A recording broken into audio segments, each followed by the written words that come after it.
What's up, guys? You might be new to this page, so let me introduce myself. My name is Nakaya Haling.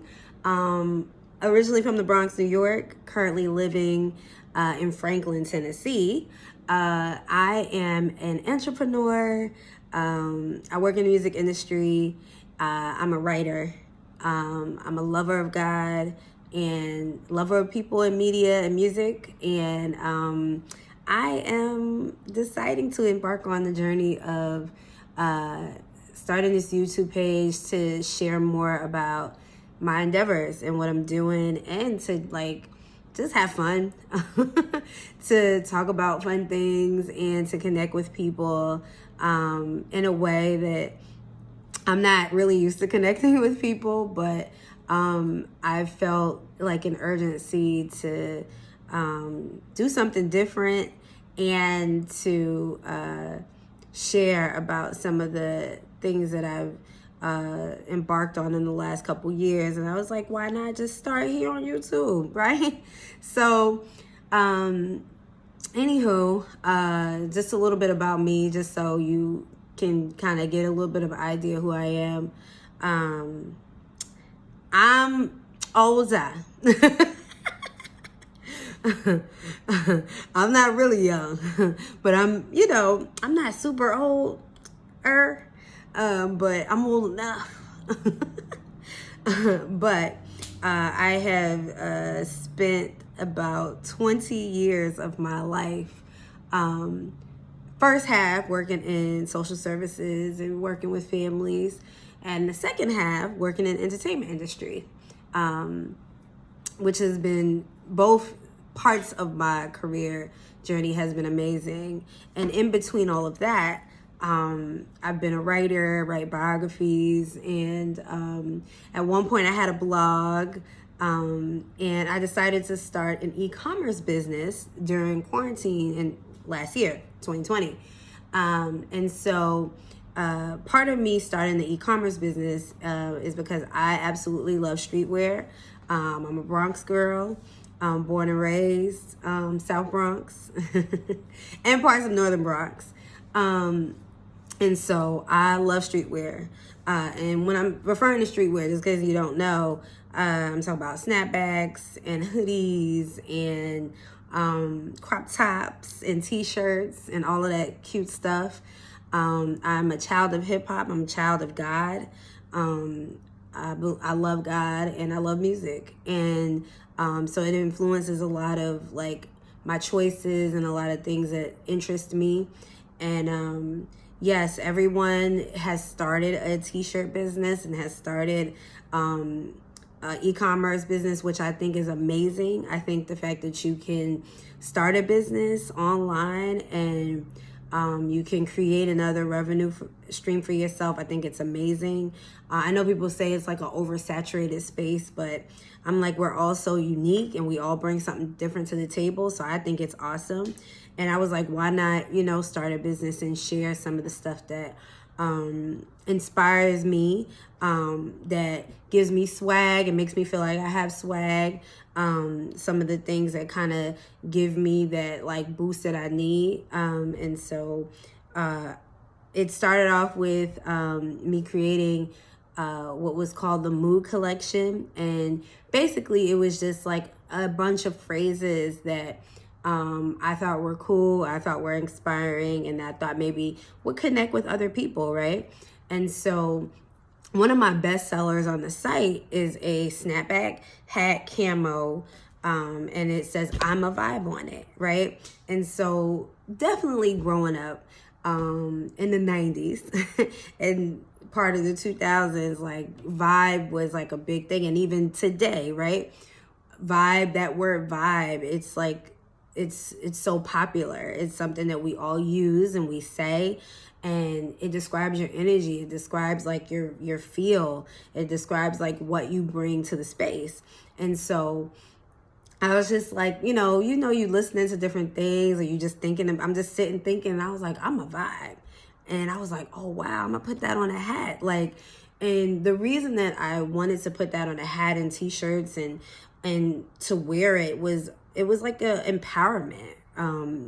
phrase, or it was like a statement of empowerment. Like when you walk into the room and you have "I'm a Vibe" on your hat, people are gonna look and they'll be like, "Oh, cool," and they might even ask you, "Oh, that's cool. Where'd you get that from?" Or they might even ask you, "Okay, you a Vibe. What does that mean?"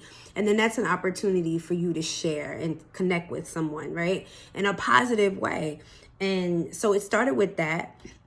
And then it moved into other phrases. And so during the pandemic, I also decided to just kind of create an umbrella company that encompassed all the brands that I wanted to begin to build. And so because I'm a writer, of course, I wanted to build a literary brand where I could publish my books and publish my writings and different literary works. And of course, I'll be also working with anyone else that would love to do the same, that wants to self-publish. My mom is one of those people, and I will be publishing a collection of poems and writings from her in the coming months. So I'm really excited to do that because I got my writing buzz and excitement and love from my mom. She's very influential in that. And so all of that to say, I decided to create a literary brand that would be under the umbrella of a larger company. And so the larger company is Pivotal Media Brands. And so LLC, and that came from me doing consulting work in the media field. And I had already kind of had that Pivotal Media tagline. I was already working with that with my consulting. And when I decided to create the e-commerce business and the literary brand, I was like, oh, I need to umbrella it and make it brands so that it could be more, encompassing, right? Like if there's something else I want to put up under there, I love beauty, fashion, makeup. And so if I end up doing more in those spaces, fragrances, I can just put it under the brands, right? Umbrella. That was my thinking. And so under the Pivotal Media Brands umbrella, we have Culture Shifters Apparel, we've got Culture Shifters Literary, and Pivotal Media Consulting. And those are all of the areas that I'm grateful to God that I've been able to already do work in. And it's been scary and it's been different, but working to launch those brands and to build those brands, I felt like I had to do it. Like watching other men and women of all races, but specifically men and women of color, Black women, Black men, people of color building brands and, just generating Black wealth, generating wealth for our community. That's something that speaks to my heart. And I wanted to be a part of that, and I wanted to contribute in some positive way. And so that's why I decided to create this umbrella company and then create these brands underneath it. And it's not just for me, as I'm learning and growing as an entrepreneur, I definitely want to help others. I definitely want to work with other entrepreneurs because I'm definitely one that supports Black business. I believe in supporting our people. I believe in supporting people in general, but definitely our community. It's important for us to build generational wealth, to continue to, because there are plenty of people who are doing so. And so as even I was, working through all of, these different brands and building them and trying to get my mind organized, I started thinking about Black wealth, generational wealth. And the phrase that came to my mind was $1 billion Blackness. And that phrase, to me, it's talking about the influence and the purchasing power of this elite group of people, that elite group of people are Black people, people of color, people of the African diaspora.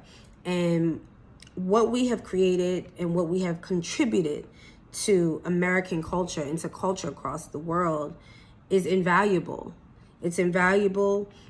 And beyond it just being invaluable in a spiritual way, in a very tangible way in terms of the foundation of this country and what we've built, physically building this country, the economics of it, what we contribute to this country in terms of economically and wealth wise, and our purchasing power and our influence in that way, like, it's unmatched. And the term $1 billion blackness refers to like this state of being that we exist in as Black people.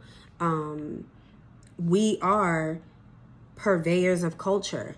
We are those that generate billions of dollars in revenue, in wealth.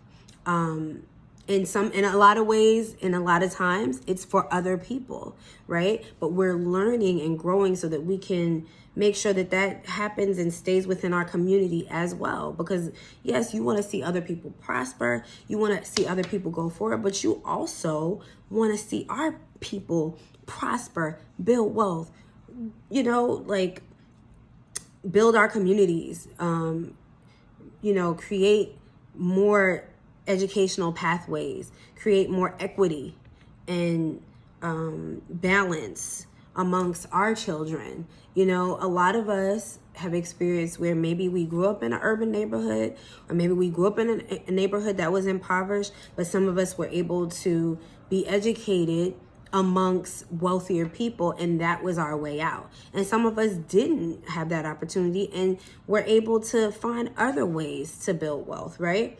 However we were able to build wealth, it's a testament to who we are, what we possess, and what we bring to the table. And so the $1 billion blackness line encompassed that idea, that thought, that feel, that energy. And I also wanted that to be a conversation starter, something to talk about.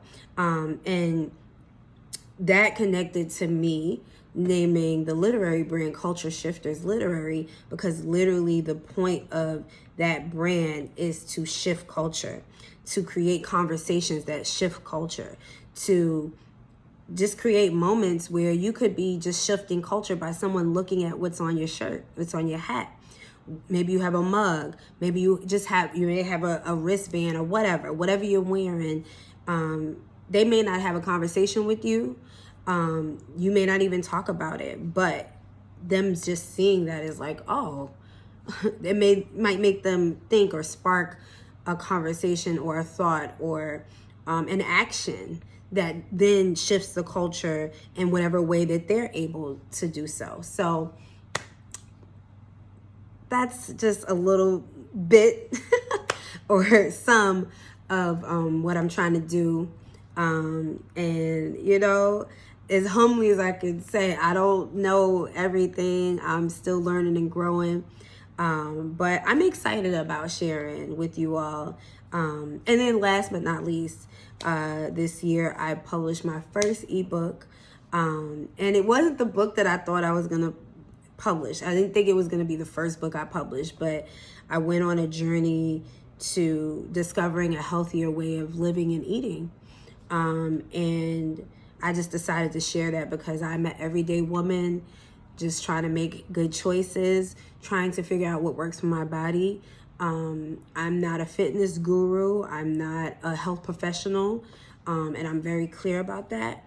But I'm somebody that people, I think, can relate to. Like, we all have had some sort of journey with food, some sort of relationship with food. And for some of us, it's been a hard journey. It's been an arduous journey. It's been a confusing journey. It's been a journey that, we feel ambivalent towards. And so I just wanted to share that. And maybe if that resonated with somebody, or someone was like, okay, cool, I like that recipe. And, they wanted to try it. I just wanted to share the things that people share with me that helped me hit some really important goals in my life. And I'm still on the journey, right? I'm still learning new things about my body. I'm still learning new things about healthy living. I'm still learning what my body responds to, because that is an ongoing journey. And that's one of the things that sometimes you don't realize about health and fitness if you didn't grow up doing that. If you didn't grow up with healthy eating and living as really a mantra in your household, then you don't necessarily understand how much of a journey it is, and it's a lifelong journey. So anyway, because I can keep going on, I'm excited and happy to share with you all. I'm looking forward to sharing more. Now through September 7th, it's 10% off of my entire website, and the link is below. Please go check it out, even if you just go look at it and see if you like something. If you don't like anything, that's fine too. But if you do, think about purchasing something or sharing the link with someone else. And I look forward to more check-ins with you all and interacting with people. And just, I don't know, I'll just find some other topics to discuss and share. Me and a friend of mine, we were thinking about starting a podcast. We have two different perspectives as women, Black women in this world. And I know there's plenty of podcasts out here, but you know, maybe we have something positive to say. But much love to you all. God bless. Looking forward to checking in with y'all in the future. And have a wonderful, amazing rest of your weekend.